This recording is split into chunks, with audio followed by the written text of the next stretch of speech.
Chief Meteorologist Chris Franklin.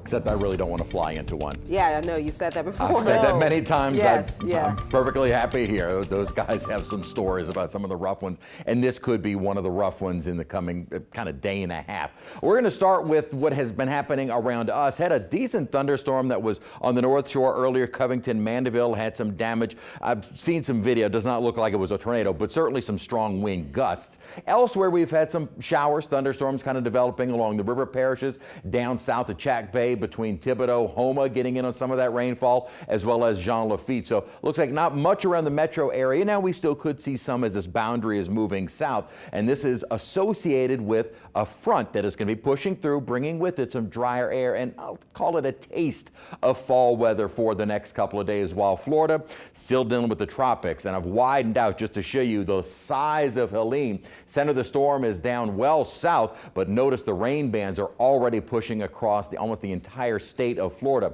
Winds at 85 miles an hour. That pressure at 978 continues to drop, and that is expected to kind of bottom out in the next 24 hours as it will likely explode in strength up to a Category 4 during the afternoon tomorrow, and it will maintain that strength or strengthen before landfall. There are areas of the Florida coast, especially around the Big Bend area, that could see 15 to 20 foot storm surge. Now, a lot of this is not populated. There are some small areas, but most of this is marsh. So if there's any positive, it's that it is not looking at a 15 to 20 foot storm surge in the major metropolitan areas such as Tampa or out towards, say, Panama City, although Panama City still under a possible high storm surge, especially if this storm were to shift a little bit more to the west. Right now, very much within the cone of air, where we could even see a little bit more of a shift, maybe closer to Panama City, which would be horrible for them. Now, note how far north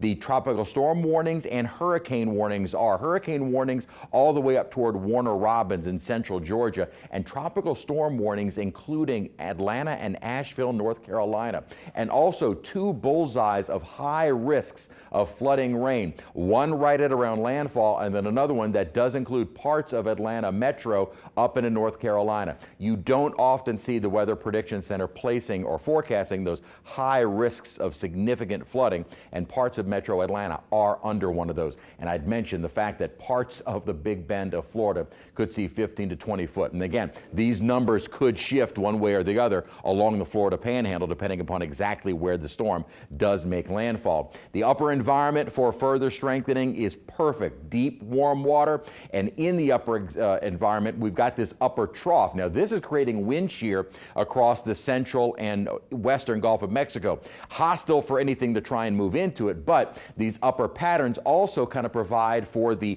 exhaust for these storms to just continue to intensify, which is why we've said not only does it have that deep, warm water, but it has really ideal conditions for further intensification that had always been on the table and looking very much like it will come to fruition. Now, as far as we are concerned, we're going to see the upper low keep us with drier air for the next couple of days. And what will be interesting to see is that the circulation around Helene as it pushes northward will merge with the much more powerful upper level low in something that is called the Fujiwara effect, where these lows actually kind of form together. A lot of folks always ask what happens if two hurricanes or low pressure centers kind of meet. Well, one absorbs the other, and that's what we're likely to see. But in fact, this is going to keep a pattern of drier air in place really going well into next week. Dew points 50s and 60s are not too far to our north, and that air mass is moving south. You'll start to feel it late tonight, but more so as we get our day started on Thursday. The motion around Helene will also help to reinforce that northerly flow,